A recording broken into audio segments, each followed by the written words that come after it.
Hello, আবার এক্সপোনেন্টের একটা নতুন ভিডিওতে আমি দীপাঞ্জন স্যার।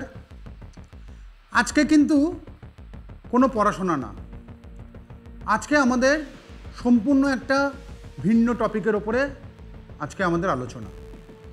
কি আলোচনা? সেটা হচ্ছে 11-12-এর বাচ্চারা সবাই বিভিন্ন রকম এক্সামিনেশন, জেই মেন্স, নিট, আইআইটি, সিইউআইটি, আরও বিভিন্ন রকম কম্পিটিটিভ এক্সামিনেশনের জন্য ভীষণভাবে তোমরা প্র্যাকটিস করছো এবং সঙ্গে সঙ্গে কিছুটা টেন্সডও আছো। কেউ কেউ কারোর ভালো পড়াশোনা হচ্ছে, কেউ কেউ মনে করছো all are not up to the mark. এই সমস্ত বিষয়গুলো নিয়ে আজকে আমরা একটা ছোট্ট রকম স্টাডি করব। কীরকম? তো প্রথমে দেখো, আমাদের ক্লাস 11, এই ক্লাস 11-এর জার্নি আমাদের শুরু হয় গিয়ে কিন্তু বেসিক্যালি মাধ্যমিকের পর থেকে বা আইসিএসসির পর থেকে বা সিবিএসসির পর থেকে। তো আমরা মাধ্যমিকের পরে বা আইসিএসসির পরে বা সিবিএসসির পরে আমরা কেউ সায়েন্সে যাচ্ছি, কেউ আর্টসে যাচ্ছি, বা আমরা কেউ কমার্সে যাচ্ছি। ঠিক? তো মূলত সায়েন্সে যারা যাচ্ছ তাদের ক্ষেত্রে কিন্তু আর্টস এবং কমার্সে যারা যাচ্ছ তাদের থেকে ওয়ার্কলোড ক্যাপাসিটিটা কিন্তু একটু ডিফারেন্ট। কীরকম ডিফারেন্ট? পড়া কিন্তু সমস্ত স্ট্রিমেই ভীষণভাবে রয়েছে, কিন্তু এই সায়েন্স স্ট্রিমে যারা ফিজিক্স, কেমিস্ট্রি,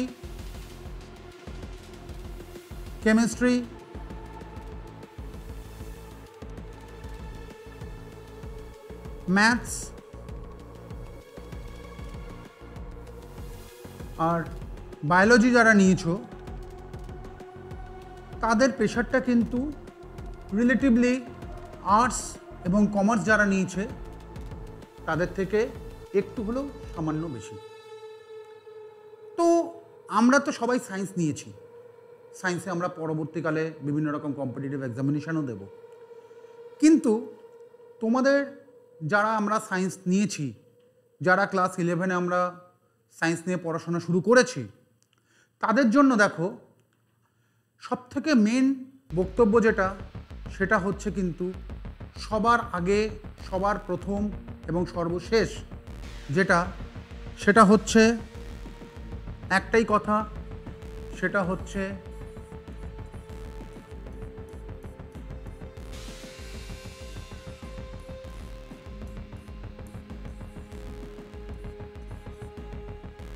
কনসেন্ট্রেশন। তাদের জন্য একটাই কথা হচ্ছে কনসেন্ট্রেশন। এই কনসেন্ট্রেশনটা কিন্তু ভীষণভাবে প্রযোজ্য, ভীষণভাবে প্রযোজ্য। যে যত বেশি কনসেন্ট্রেশন দিতে পারবে তার কাছে কিন্তু সায়েন্স ততটা ইজিয়ার হয়ে যাবে। এই কনসেন্ট্রেশন আমরা বিভিন্ন সময় বিভিন্ন পরিস্থিতিতে আমাদের এই কনসেন্ট্রেশনের দরকার হয়, কিন্তু আমাদের সবচেয়ে বেশি কনসেন্ট্রেশনের দরকার, সবচেয়ে বেশি একাগ্রতার দরকার, সবচেয়ে বেশি মানসিক দৃঢ়তার দরকার কিন্তু আমাদের ক্লাস 11-এ। ক্লাস 11-এর কিন্তু প্রথম থেকে আমরা যদি কনসেন্ট্রেশন দিতে পারি, আমরা যদি মনোযোগী হই, তবে কিন্তু ক্লাস 11 কিন্তু খুব একটা কঠিন হবে না আমাদের জন্য। এবং ক্লাস 11-এর ওপরেই বেস করেই আমাদের ক্লাস 12 থাকবে, তারপরে বিভিন্ন রকম কম্পিটিটিভ এক্সামিনেশনগুলো আমরা যাব তাতে। তো আমি একটা কথা এখানে বলবো, তোমাদের কনসেন্ট্রেশন তোমাদের দিতে হবে, কিন্তু তোমরা কনসেন্ট্রেশন কী করে দেবে? ঠিক আছে, কনসেন্ট্রেশন তোমরা কি করে দেবে, হাও? তো এইটা বিভিন্ন রকম অ্যানালিটিক্যালি দেখা যাচ্ছে। আমরা এখনকার প্রজন্মের ছেলেমেয়েরা যারা তোমরা ক্লাস 9, 10, 11, 12-এ পড়ছো, তারা কিন্তু অনেকেই আছো, আমি সবার ক্ষেত্রে বলছি না, বেশিরভাগ ক্ষেত্রেই দেখা গিয়েছে তারা কিন্তু মোবাইলে ভীষণ অ্যাডিক্টেড। আমি মোবাইলের অ্যাডিকশানের বিপক্ষে নয়, আমি বলছি তোমরা অনেকেই আছো যারা তোমরা রিলস দেখছো, অনেকক্ষণ ধরে এক টানা তোমরা রিলস দেখছো। মানে রিলস দেখার মানেটা কি জানো তো? রিলস দেখার মানেটা হচ্ছে তোমাদের সামান্য কনসেন্ট্রেশনও পর্যন্ত ওখানটাতে ব্রেকডাউন হচ্ছে, এবং এটা কিন্তু আমাদের মাইন্ডেও কিন্তু একটা মাইন্ডসেটে এফেক্ট করছে। কারণ রিলস মানে কি? রিলস মানে it's a very very short video, হয়তো 5 সেকেন্ড, 10 সেকেন্ড, 15 সেকেন্ড, খুব বেশি হলে 30 সেকেন্ড। মানে সব জিনিসটাই আমরা 30 সেকেন্ডের মধ্যে করে নিতে চাইছি এবং আমরা সেটাকে দেখছি না। আমরা কিন্তু রিলস দেখাতে অনেক বেশি মনোযোগী হচ্ছি রাদার দ্যান কোনো কোয়ালিটি লেকচার শোনার থেকে বা কোনো কোয়ালিটি টপিক শোনার থেকে। তো আমাদেরকে কিন্তু প্রথম, যদি তোমরা ফার্স্ট স্টেপ, রাতারাতি কিন্তু কারোর কনসেন্ট্রেশন বাড়বে না। প্রথম স্টেপ, যারা দেখছো, আমি শুধুমাত্র তাদের জন্য বলছি, যারা দেখছো না তারা তো অলরেডি এই ব্যাপারটার থেকে দূরে আছো। আমি বলছি যারা রিলস বা ইনস্টাগ্রামের কোনো রকম, যেটাই হোক, ফেসবুকের রিলস হোক, ইউটিউবের রিলস হোক, ইনস্টাগ্রামের রিলস হোক, যেখানেই রিলস হোক, সেই রিলস দেখাটার থেকে তোমরা যদি আপাতত ইনিশিয়ালি বিরত থাকো, তোমাদের দেখবে সামান্যতম হলেও তোমাদের কনসেন্ট্রেশনটা কিন্তু হয়তো 0.1% হলেও বাড়ে। এরপর আরেকটা টপিক, আমরা ভীষণ ইমপেশেন্ট মানে কীরকম? ধরো কোনো একটা সামস বা কোনো একটা নিউমেরিক্যালস, কোনো একটা প্রবলেম, সেটা ফিজিক্সের হতে পারে, কেমিস্ট্রির হতে পারে, ম্যাথসের হতে পারে, বায়োলজির কোনো রিলেটেড হতে পারে, যে কোনো একটা জিনিস যেটা বোঝার জিনিস, আমরা কিন্তু যদি কনসেন্ট্রেশন না দিই, আমরা যদি ক্লাসটাকে ঠিকঠাক করে না করি, তবে কিন্তু আমাদের বোঝাটা কিন্তু একটু ট্রিকি হয়ে যাবে। তো সেই ক্ষেত্রে আমাদেরকে কি করতে হবে? সেই ক্ষেত্রে আমাদের রেগুলার যে ক্লাস, যে স্যারের কাছেই পড়ছো, যে টিচারের কাছেই পড়ছো, স্কুলে পড়ছো, কোচিংয়ে পড়ছো, যেখানে পড়ছো, সেই স্যারদের ক্লাস বা ম্যাডামদের ক্লাস কিন্তু তোমাদেরকে উইথ কনসেন্ট্রেশন কিন্তু তোমাদেরকে বুঝতে হবে। এবং এর যে আউটপুটটা আসবে, সেই আউটপুটটা হচ্ছে গিয়ে কি? সেই আউটপুটটা হচ্ছে গিয়ে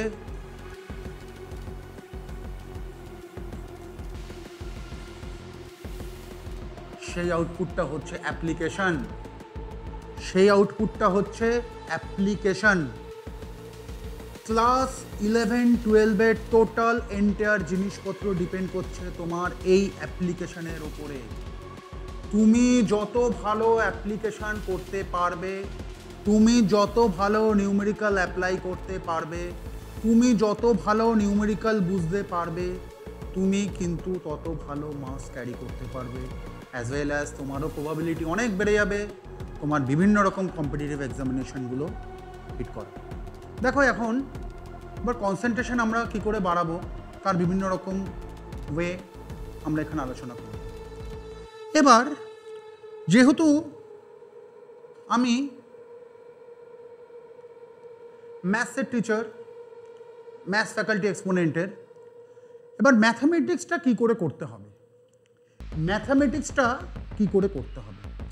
ম্যাথামেটিক্সের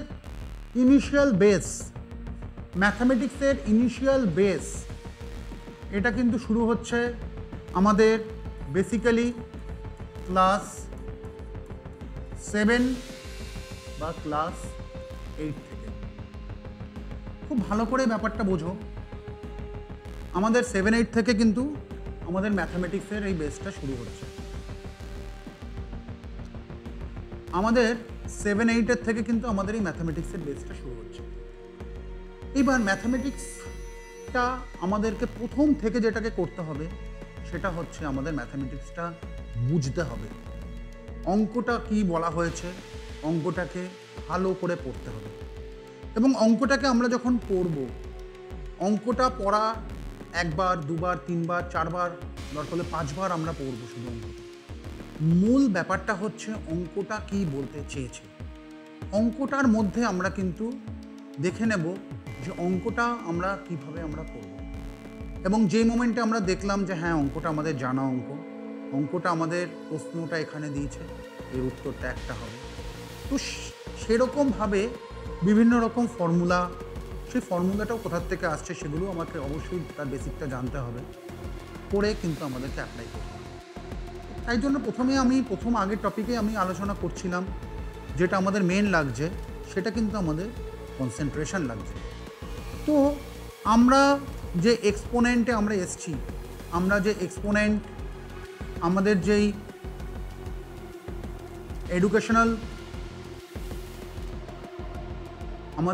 এডুকেশনাল ইনস্টিটিউশন এক্সপোনেন্ট, এখানে আমাদের যে সমস্ত স্যাররা রয়েছেন, আমরা কিন্তু সবাই একটা কথাই তোমাদেরকে বলছি, পড়াশোনাটা কিন্তু শুধুমাত্র পড়াশোনা না, পড়াশোনাটা কিন্তু একটা এনজয়ের জিনিস। এবং এই এনজয়টা তুমি তখনই পাবে, এনজয়মেন্টটা তুমি তখনই সাকসেস পাবে, এনজয়মেন্টের আনন্দ তুমি তখনই পাবে যখন তুমি ব্যাপারটাকে পুরো বুঝবে। এবং ব্যাপারটা রিয়ালাইজেশন পার্ট তোমাদের যত ক্লিয়ার হবে, যত তোমরা ব্যাপারটাকে কনসেন্ট্রেট করবে, যত তোমরা ব্যাপারটাকে রিয়ালাইজেশন তোমাদের যত ক্লিয়ার হবে, তোমরা কিন্তু দেখবে আস্তে আস্তে ব্যাপারগুলো বুঝতে পারছো। একদিনে কিন্তু কোনো কিছু হবে না, জীবনে কোনো কিছুই তাড়াতাড়ি পাওয়া যায় না, একদিনেও পাওয়া যায় না। আমাদেরকে কিন্তু ধৈর্য ধরতে হবে, পেশেন্স রাখতে হবে।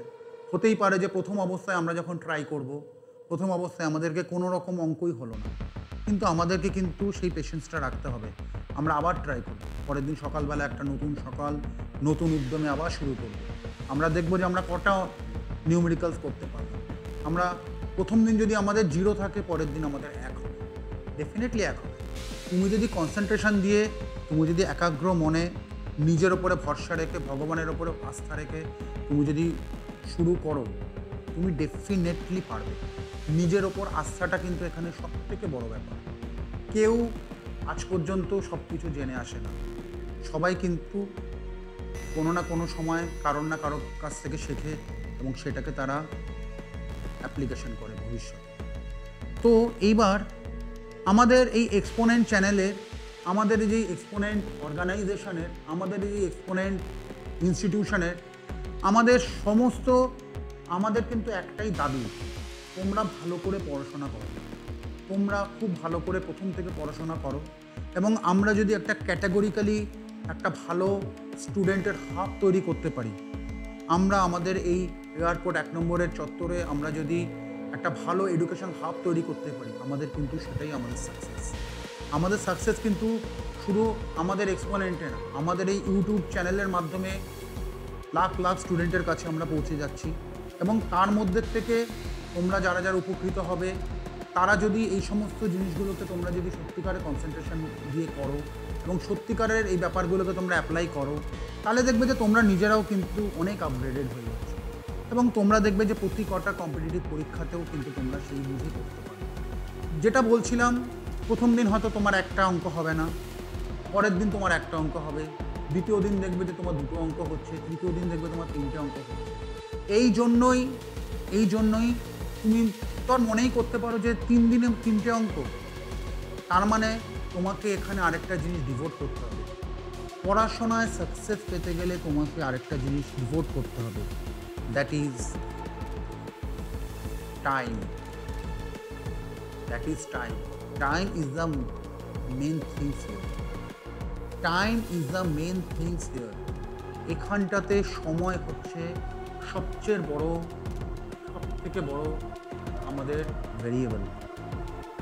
আজকে কিছু পার্ট কনস্ট্যান্ট থাকবে, তোমার ঘুমানো কনস্ট্যান্ট থাকবে, ঘুমোতে গেলে তোমার 6 ঘন্টা সময় লাগবে মিনিমাম, তোমার বিভিন্ন রকম শারীরবৃত্তীয় কর্ম, অন্যান্য জিনিসপত্র করতে গেলে মিনিমাম 3-4 ঘন্টা লাগবে। এছাড়া যেই সময়টা থাকবে 10 ঘন্টা, 12 ঘন্টা, 14 ঘন্টা, 8 ঘন্টা, সেই 8 ঘন্টাটা হচ্ছে, সেই টাইমটা হচ্ছে ভেরিয়েবল পার্ট। সেটা হচ্ছে ভেরিয়েবল পার্ট। এই সময়টা যে যত ইউটিলাইজ করতে পারবে, এই ভেরিয়েবল পার্টের সময়টা যে যত ইউটিলাইজ করতে পারবে, সে কিন্তু তত সাকসেসের কাছে এগিয়ে যাবে, এটা আমার গ্যারান্টি। ঠিক আছে, তোমরা একটা জিনিস এখন থেকেই মন দিয়ে শোনো, মন দিয়ে বোঝো, সমস্ত জিনিসটা কিন্তু বুঝে পড়ার চেষ্টা করো। প্রতি কটা জিনিস তোমরা বোঝো, কি বলতে চেয়েছে বোঝো। যদি না বুঝতে পারো বারবার করে শোনো, বই দেখো। আমাদের বিভিন্ন স্যারদের বিভিন্ন ইউটিউব চ্যানেলে আমরা প্রতিদিন আসছি, তাদের সেই সমস্ত লেকচার বোঝো, ট্রাই করো এবং তারপর নিজে সেটাকে অ্যাপ্লাই করার চেষ্টা করো। নিজে তোমাকে কিন্তু ভালো তোমাকেই করতে হবে, তোমাকে কেউ কিন্তু ভালো করে দেবে না। এই জিনিসটা কিন্তু মাথায় সবসময় রাখবে। আজকে যেই সমস্ত ছেলেরা এআইআর র্যাঙ্ক করছে, এআইআর 1 থেকে 100-র মধ্যে র্যাঙ্ক করছে, অল ইন্ডিয়া র্যাঙ্কিং যাদের 1 থেকে 1000-এর মধ্যে হচ্ছে, বা আমাদের ওয়েস্ট বেঙ্গল জয়েন্টে যারা 1 থেকে 100-র মধ্যে র্যাঙ্ক করছে, বা আইএসসিতে যারা বা সিবিএসসিতে যারা 99%-এর ওপরে পাচ্ছে, তাদের সবার ক্ষেত্রে কিন্তু যেই ক্যাটাগরিটা কনস্ট্যান্ট, এখানে একটাই ক্যাটাগরি কনস্ট্যান্ট, একটা ক্যাটাগরি এখানে কনস্ট্যান্ট, একটা ক্যাটাগরি এখানে কনস্ট্যান্ট। সেই কনস্ট্যান্ট ক্যাটাগরিটা হচ্ছে সেই ইন্ডিভিজুয়াল পার্সন। সেই ইন্ডিভিজুয়ালি ছেলেটা বা মেয়েটাই কিন্তু এই সমস্ত জিনিসগুলোকে তার সময় মতো করেছে বলে কিন্তু সে আজকে সেই সাকসেস পেয়েছে। আমরা আশাবাদী তোমরাও সাকসেস পাবে, তোমরা সবাই সাকসেস পাবে। তোমাদের সাকসেস আমরা দেখব এবং আমরা যেরকমভাবে তোমাদেরকে বলছি তোমরা আমাদের কথা শোনো, সেই বুঝে তোমরা চলো, দেখবে সাকসেস কিন্তু তোমাদেরও আসবে। সাকসেস পাওয়াটা কিন্তু খুব সোজা বলবো না, আবার খুব একটা কঠিনও নয়। প্রথম থেকে পুরো টার্গেট নিয়ে তোমরা যদি চলো, ডেফিনেটলি তোমরা সাকসেস পাবে। ঠিক আছে, অল দ্য বেস্ট, সবাই ভালো থেকো। আসছি আবার পরের এপিসোডে একটা নতুন ভিডিও নিয়ে।